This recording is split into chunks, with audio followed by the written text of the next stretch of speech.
Well, I don't make my work for you to interpret it. I make it for black young people so that they can understand that we are at war, that we have to be strong-minded, that we have to be productive, that we have to be unafraid of expressing ourselves and getting what we want in this society. But isn't there a danger in telling young people, encouraging them to be militant?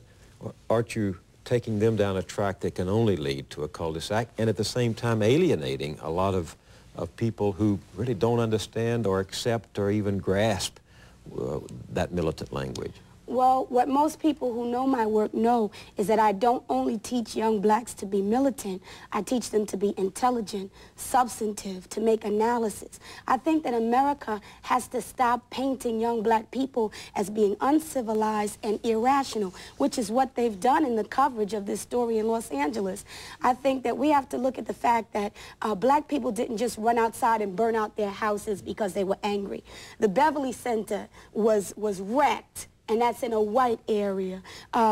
Korean businesses were targeted because that Korean woman shot and killed Latasha Harlins, and she was convicted of the crime, and she did not 1 day in jail, and we got 25% of our black male population behind bars doing exorbitant sentences for small crimes, and we don't get justice. These are the reasons why people were attacked. Describe, as you see it, the gap between those young people and the rest of society.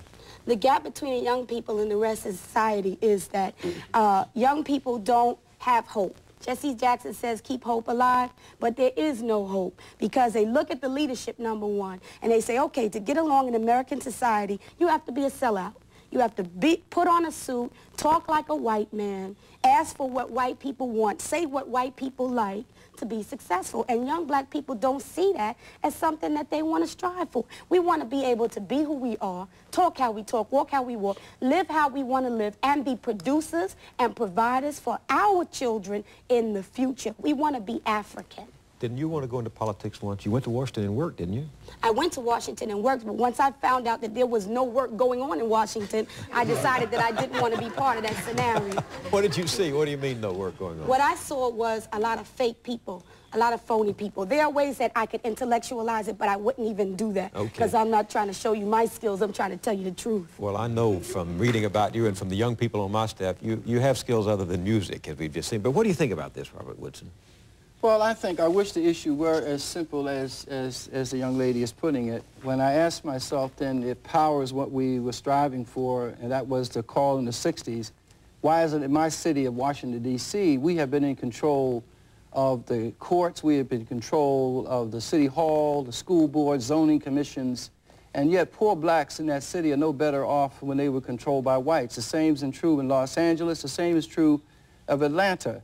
The issue is, and so that we are failing our own people in some cases, and so it's really, in some cases, as I see it, it is the rules of the game that have to be changed, not just the sex of the ruler. Because if you take over a government structure that is not fair to poor people, that emphasizes downtown development, where 80% of all the development dollars that flows into these cities develops downtown, none in the neighborhoods.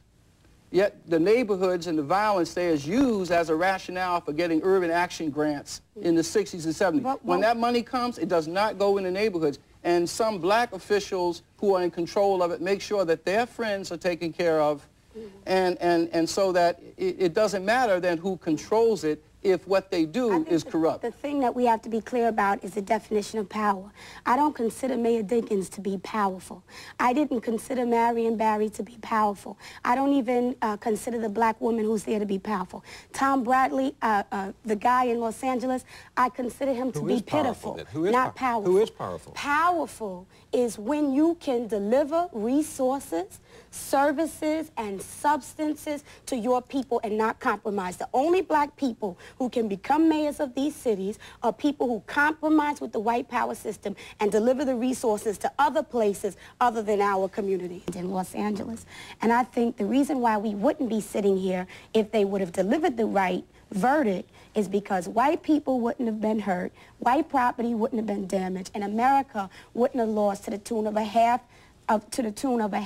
million.